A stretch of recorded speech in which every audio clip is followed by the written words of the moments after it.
ಎಷ್ಟೋ ಕಡೆ ನೀರೇ ಬರೋದಿಲ್ಲ. ಒಂದು ಎರಡನೇದು ಎಷ್ಟು ಸಲ ಕಂಪ್ಲೇಂಟ್ ಮಾಡಿದ್ರು ಯಾರೂ ಕೇಳೋರಿಲ್ಲ.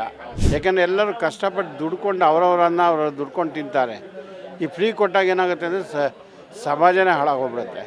ಮಾನವನಿಗೆ ಒಂದು ನಮ್ಮ ಕೈಲಾದ ಒಂದು ಉಪಕಾರ ಮಾಡೋ ಭಾವನೆ ಯಾವ ಸರ್ಕಾರಕ್ಕೂ ಇಲ್ಲ ಅಂತಂತ ನಾನು ಹೇಳ್ತೀನಿ. ಒಂದು ಅದು ಟಿ ವಿನಲ್ಲಿ ಹಾಕೋದು ನಿಮ್ಮ ಧರ್ಮ, ನಾವು ಕೇಳೋದು ನಮ್ಮ ಧರ್ಮ, ಮಾಡೋದು ಅವ್ರ ಕರ್ಮ.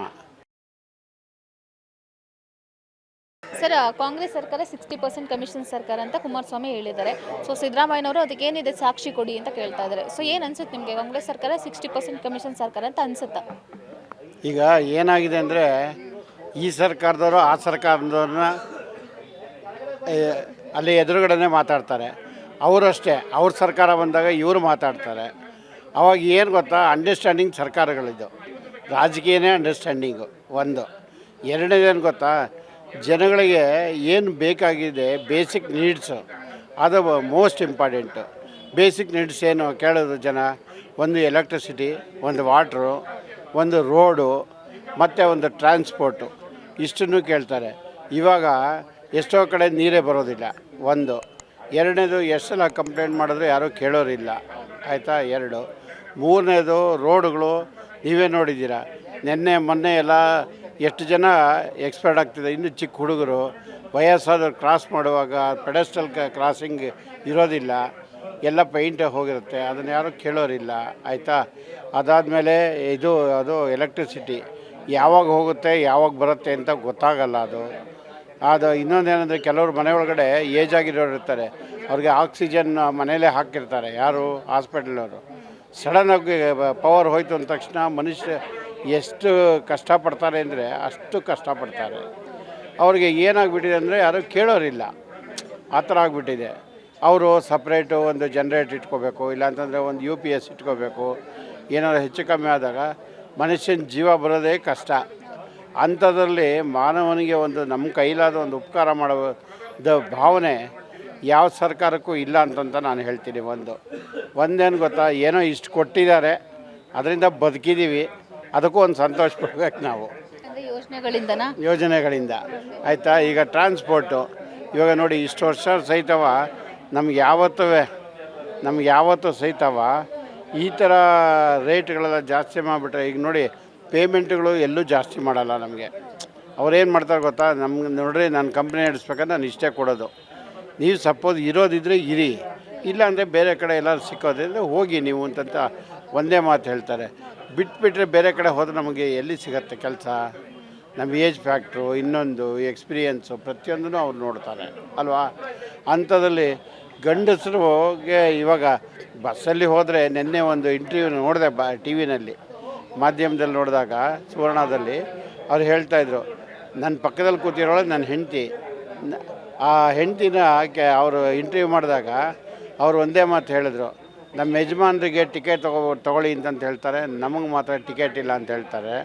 ಇವಾಗ ಅವ್ರ ಹತ್ರ ಟಿಕೆಟ್ ತೊಗೊಂಡು, ದುಡ್ಡು ಕೊಟ್ಟು ತೊಗೊಂಡು ನಾವಿಬ್ಬರು ಊರಿಗೆ ಹೋಗ್ಬೇಕು. ಅದರಲ್ಲಿ ಹಾಫ್ ಚಾರ್ಜು ನನಗೆ, ಅವ್ರಿಗರ್ಧ ಹಾಫ್ ಈ ಥರ ಆಗಿದೆ. ಅಂತಲ್ಲಿ ದಯವಿಟ್ಟು ಇದನ್ನು ಆದಷ್ಟು ಕಮ್ಮಿ ಮಾಡಿಕೊಟ್ರೆ ಭಾರಿ ಒಳ್ಳೆಯದು. ಯಾಕೆಂದರೆ ಕೂಲಿ ಕೆಲಸ ಮಾಡೋರು ಅಂಥವ್ರಿಗೆಲ್ಲ ತುಂಬ ಕಷ್ಟ ಆಗ್ತಿದೆಯಮ್ಮ, ಭಾರಿ ಕಷ್ಟ ಆಗ್ತಾಯಿದೆ. ಇವರು ಏನು ಗೊತ್ತಾ, ಈ ಫ್ರೀ ಕೊಡಲಿ ಅಲ್ಲಲ್ಲ, ಒಂದು ಏನು ಗೊತ್ತಾ, ಫ್ರೀ ಕೊಡಬಾರ್ದು ನಾನು ಹೇಳ್ತೀನಿ. ಯಾಕೆಂದರೆ ಎಲ್ಲರೂ ಕಷ್ಟಪಟ್ಟು ದುಡ್ಕೊಂಡು ಅವರವರನ್ನು ಅವರು ದುಡ್ಕೊಂಡು ತಿಂತಾರೆ. ಈ ಫ್ರೀ ಕೊಟ್ಟಾಗ ಏನಾಗುತ್ತೆ ಅಂದರೆ ಸಮಾಜನೇ ಹಾಳಾಗೋಗ್ಬಿಡುತ್ತೆ. ಹೇಗೆ ಹಾಳಾಗುತ್ತೆ ಅಂದರೆ, ಕುಡಿಯೋಕ್ಕೆ ದುಡ್ಡು ಬರುತ್ತಾ, 2,000 ರೂಪಾಯಿ ಬರುತ್ತೆ, ಇಲ್ಲ 5,000 ರೂಪಾಯಿ ಬರುತ್ತೆ, ಯಾವುದೋ ಒಂದು ಬರುತ್ತೆ. ಈ ಥರದಲ್ಲಿ ಜನ ಅರ್ಧ ಹಾಳಾಗ್ತಾಯಿದ್ದಾರೆ.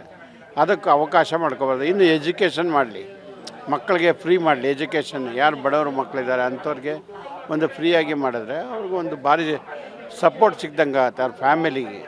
ಅವ್ರು ಬಸ್ ಹೇಳಿದ್ರಲ್ಲ, ಸೊ 15% ದರ ಅದರಲ್ಲೂ ಕೂಡ ಜಾಸ್ತಿ ಮಾಡಿದಾರಲ್ಲ ಬಸ್ ದರ ಕೂಡ.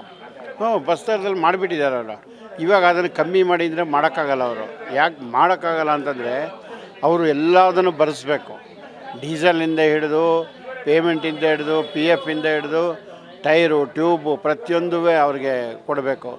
ಜೊತೆಗೆ ಎಲ್ಲ ಡ್ರೈವರು ಇದಕ್ಕೆ ಎಲ್ಲೆಲ್ಲಿ ಮಲಗ್ತಾರೆ ಆ ಜಾಗಕ್ಕೆ ಅವ್ರಿಗೆ ವಸತಿ ಒಂದನ್ನು ವ್ಯವಸ್ಥೆ ಮಾಡಿಕೊಡ್ಬೇಕು. ಇದೆಲ್ಲ ಇರುತ್ತೆ. ಅದರಿಂದ ತುಂಬ ಕಷ್ಟ ಆಗ್ತಾಯಿದೆಯಮ್ಮ. ಧನ್ಯವಾದಮ್ಮ. ಸರಿ ಅದು ಬಿಡಿ, ಇದು ಹೇಳಿ ಇವಾಗ ಅದು ಮೊದಲು ಬಿ ಜೆ ಪಿ ಸರ್ಕಾರ 40% ಕಮಿಷನ್ ಸರ್ಕಾರ ಅಂತ ಹೇಳಿದರು. ಇವಾಗ ಕಾಂಗ್ರೆಸ್ ಸರ್ಕಾರದ ಮೇಲೆ ಆರೋಪ ಬರ್ತಾ ಇದೆ 60% ಕಮಿಷನ್ ಸರ್ಕಾರ ಅಂತ. ಏನು ಹೇಳ್ತೀರಾ ಇದ್ರ ಬಗ್ಗೆ? ಇವಾಗ 40% ಕಮಿಷನ್ ಸರ್ಕಾರ ಅಂತ ಬಿ ಜೆ ಪಿನವರು ಅವ್ರು ಹೇಳ್ತಿದ್ರಲ್ವಾ, ಯಾವಾಗ ಹೇಳಿದರು. ಆದರೆ ಇವ್ರು 60% ಅಂತ ಹೇಳ್ತಿದ್ದಾರೆ. ಅವ್ರು 60% ತೊಗೊಂಡಿರೋದು, ಇವ್ರು 40% ಅವ್ರವ್ರಿಗೆ ಗೊತ್ತೇ ಹೊರತು ನಿಮಗೆ ಏನು ಗೊತ್ತಿದೆ ಯಾವ ಥರ ತೊಗೊಂಡಿದ್ದಾರೆ ಅಂತ? ಅನ್ಸುತ್ತೆ ನಿಮಗೆ? ಹೌದಾ, ಹಂಗೆ ಅನ್ಸುತ್ತೆ? ಯಾಕಂದರೆ ಏನಿವಾಗ ಚೇಂಜಸ್ ಆಗ್ತಾ ಇದೆ ನಮ್ಮ ರಾಜ್ಯದಲ್ಲಿ ಪ್ರತಿಯೊಂದು ನಿಮ್ಗೆ ಗೊತ್ತಿಲ್ಲ. ಅಂದರೆ ಯಾವ ಥರ ಡೆವಲಪ್ಮೆಂಟ್ಸ್ ಆಗ್ತಾ ಇದೆಯಾ, ಆಗ್ತಾ ಇಲ್ವಾ, ಏನಾಗ್ತಾ ಇದೆ ಅಂತ ನಮ್ಗೆ ಅದು ಗಮನಕ್ಕಂತೂ ಇರುತ್ತಲ್ವ? ಅಲ್ಲ, ನಮ್ಮ ಗಮನಕ್ಕೆ ಬರುತ್ತೆ. ನೀವು ಟಿ ವಿ ಮಾಧ್ಯಮದಲ್ಲೂ ಹಾಕ್ತೀರಾ, 10 ಸಲ ಹಾಕ್ತೀರಾ, ನಮಗೂ ಅರ್ಥ ಆಗುತ್ತೆ, ನಾವೇನು ಪೆದ್ರುಗಳಲ್ಲ. ಆದರೆ ವಿಷಯ ಏನಾಗ್ಬಿಟ್ಟಿದೆ ಅಂತಂದರೆ, ಅದು ಟಿ ವಿನಲ್ಲಿ ಹಾಕೋದು ನಿಮ್ಮ ಧರ್ಮ, ನಾವು ಕೇಳೋದು ನಮ್ಮ ಧರ್ಮ, ಮಾಡೋದು ಅವ್ರ ಕರ್ಮ ಅಲ್ವಾ? ಅದರಿಂದ ಅವರು ಅದನ್ನು ತಿಳ್ಕೊಂಡು 40% 60% ಅಂತಂತ ಅವ್ರು ತಿಳ್ಕೊಬೇಕು. ಆದರೆ ನಮಗೆ ಅವ್ರು 40% ತೊಗೊಂಡ್ರು 60% ತೊಗೊಂಡ್ರು ಅಂತ ಜನರಲ್ ಪಬ್ಲಿಕ್ಕಿಗೆ ಏನೂ ಗೊತ್ತಾಗಲ್ಲ. ಈ ಥರ ಇದೆ. ಥ್ಯಾಂಕ್ ಯು ಮೇಡಮ್, ಧನ್ಯವಾದ. Thank you. Beat plus Karnataka.